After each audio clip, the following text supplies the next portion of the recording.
Hi పాపా, నీతో విషయం చెప్పడానికి ఉదయం నుంచి వెయిటింగ్ ఇక్కడ. ఈ ముద్దు ఇవాళైనా రూమ్ కి పిలుస్తాడేమో, చూద్దాం. ఏంటో చెప్పు బేబీ. ఏంటంటే చెప్పా. ఎందుకమ్మా అంత కోపం? మరి ఊరించడం ఎందుకు? చెప్పొచ్చు కదా బేబీ. కొంచెం సిగ్గైతాంది పాప.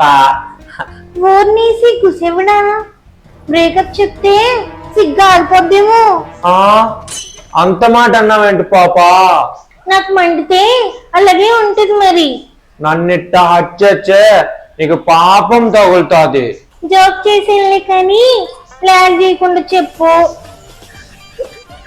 ఏంటంటే రాత్రి నువ్వు నా కళ్ళలోకి వచ్చినావు తెలుసా? అంతేనా? మరి నువ్వెలా అనుకున్నావు?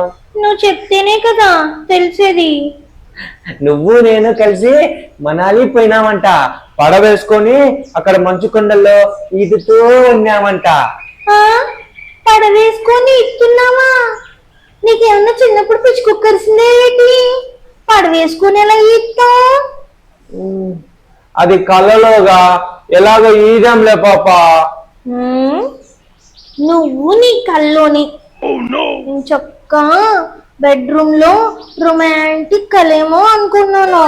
మరి నీ ఇంటెన్షన్ అర్థమైందిలే, కానీ మీ ఫ్యామిలీని ఎప్పుడు పరిచయం చేస్తున్నావో చెప్పు. మన రిలేషన్షిప్ బాగా నచ్చితేనే అప్పుడు. మన బంధం అనుబంధం కావాలంటే కుటుంబాలు కలవాలి. ఇంకా ఇలాగ అర్థం కాని తెలుగు మాట్లాడితేనే నాకు. సరే సరే, ఇక నుంచి అచ్చ తెలుగు అస్సలు మాట్లాడంలే. Very good. ఇప్పుడు మాత్రం కొంచెం నచ్చు.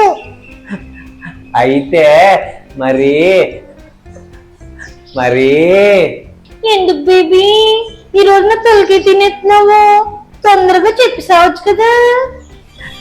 నాకు నాకు ముద్దు కావాలి. ముద్దేనా?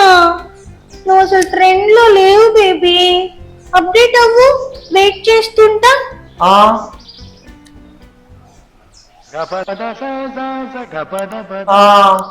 ఏంది ఇది?